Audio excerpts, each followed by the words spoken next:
చిత్తూరు జిల్లా పూతలపట్టులో బెంగళూరు హైవే నిర్వహణ, రోగుల కోసం ట్రామా కేర్ సెంటర్ ఏర్పాటు, క్రిస్టియన్ మెడికల్ కాలేజీలో ఆరోగ్యశ్రీ అమలయ్యేలా చూడాలని ఎమ్మెల్యే కలికిరి మురళీ మోహన్ ఇవాళ అసెంబ్లీలో ప్రభుత్వాన్ని కోరారు.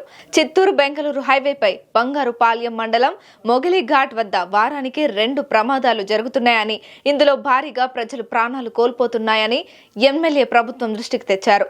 ఇంత జరుగుతున్నా టోల్ గేట్ అథారిటీ మాత్రం ప్రమాదాల విషయంలో నిర్లక్ష్యంగా ఉంటుందన్నారు.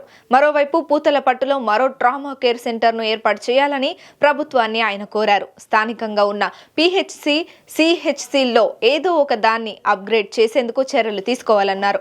అలాగే స్థానిక క్రిస్టియన్ మెడికల్ కాలేజీ ఆసుపత్రిలో ఆరోగ్యశ్రీ అమలయ్యేలా చూడాలన్నారు. నమస్కారం అధ్యక్ష. ఈ సభలో అంబేద్కర్ గారి మాటను ఒకటి ఉచ్చరించాలనుకుంటున్నా. మేకలనే బలిస్తారు, పులులను కాదు. కాబట్టి గత ప్రభుత్వం ఎస్సీల కొంపలు కూల్చడం కోసం అనేక రకాలైనటువంటి పథకాలని రూపొందించింది అధ్యక్ష. ఓటీఎస్ అని ఒక స్కీమ్ పెట్టింది అధ్యక్ష. 1 టైం సెటిల్మెంట్.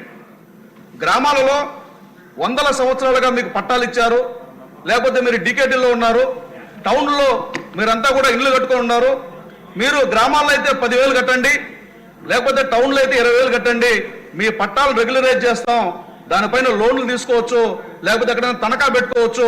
ఇలాంటి మోసాలు చేయడం వల్ల సుమారుగా చిత్తూరు జిల్లాలో 48,000 మంది 10,000, 20,000 రూపాయలు కట్టారు అధ్యక్ష. దాంట్లో 90% మంది ఎస్సీ ఎస్టీలు కట్టారు అధ్యక్ష. ఎందుకంటే ఎస్సీ ఎస్టీలు నివసిస్తున్నటువంటి ఇళ్లలో వాటిని తనఖా పెట్టుకోవాలన్నా లేదా బ్యాంకు లోనుకు పోవాలన్నా ₹1 లోన్ రాదు అధ్యక్ష. ఎందుకంటే దానికి సంబంధించినటువంటి సరైన డాక్యుమెంట్స్ ఉండవు, లేకపోతే లోన్ కావాలంటే దాని వాల్యుయేషన్ ఉండదు. ఇలాంటి సమయంలో ప్రభుత్వం ఏదో ప్రకటించిందన్నటువంటి ఆశతో పెడితే ఒక్కరంటే ఒక్కరికి కూడా లోన్ రాలేదు అధ్యక్ష. అంటే ఇది మోసం కాదా అధ్యక్ష? ఇది దగా కాదా అధ్యక్ష? కోట్ల రూపాయలు కొట్టేసినటువంటి ఈ పథకం మీద విచారణ జరిపించాలని చెప్పి మీ ద్వారా నేను తెలియజేస్తున్నా. అదే సమయంలో కొట్టేసిన డబ్బులు వెనక్కిస్తారా, లేకపోతే 420 కేసులు పెడతారా? ఎందుకంటే ఎస్సీ ఎస్టీలను బలి చేయడం కోసం ఈ పథకం పెట్టారని చెప్పి మీ ద్వారా నేను తెలియజేస్తున్నా అధ్యక్ష. నమస్కారం.